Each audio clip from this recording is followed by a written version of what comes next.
আসল অপরাধীকে সত্যজিতের সামনে এনে নিজেকে নির্দোষ প্রমাণ করে সত্যজিতের ভুল ভাঙালো রাঙ্গা। হ্যাঁ বন্ধুরা, আমরা এমনটাই দেখতে পাবো রাঙ্গামতি তীরন্দাজ ধারাবাহিকের আগামী পর্বগুলোতে।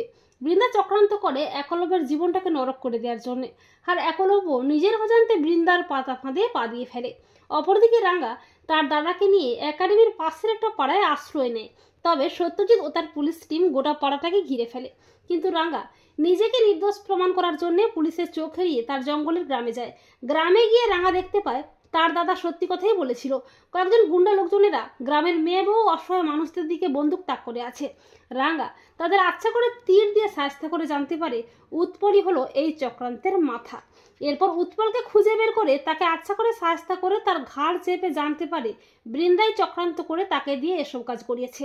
এরপর সত্যজিৎ ও তার পুলিশ টিম যখন রাঙ্গাকে তন্ন তন্ন করে খুঁজছে, তখন রাঙ্গা বৃন্দা ও উৎপলের ঘাড় ধরে টানতে টানতে সত্যজিতের সামনে আনে।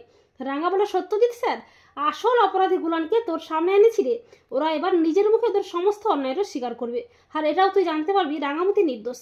এরপর রাঙ্গার তীরের ভয়ে বৃন্দা ও উৎপল পুলিশের সামনে তাদের সমস্ত অন্যায় কর্ম নিজের মুখে স্বীকার করে। সত্যজিৎ বৃন্দা ও উৎপলকে অ্যারেস্ট করে, আর রাঙ্গা নির্দোষ প্রমাণিত হয়। সত্যজিৎ অনুতপ্ত হয়ে নিজের ভুলটা বুঝতে পেরে রাঙ্গাকে বলে, রাঙ্গা, তোমাকে আমি অবিশ্বাস করেছি, সন্দেহ করেছি, তুমি আমাকে ক্ষমা করে দাও রাঙ্গা। রাঙ্গা বলে, তুই কেন ক্ষমা চাইছিস রে সত্যজিৎ স্যার?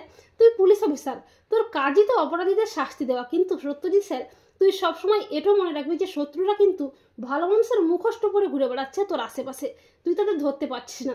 শুধু শাস্তি পাচ্ছে আমার মতো অনেক নিরপরাধ মেয়ে, বিনা দোষে শাস্তি পাচ্ছে। তো বন্ধুরা, তোমরাও এটাই চাও তো যে আসল অপরাধীকে সত্যজিতের সামনে এনে নিজেকে নির্দোষ প্রমাণ করে সত্যজিতের ভুল ভাঙার জন্য রাঙ্গা? কমেন্ট করে এক্ষুনি জানিয়ে দাও তোমাদের মতামত। ঠিক।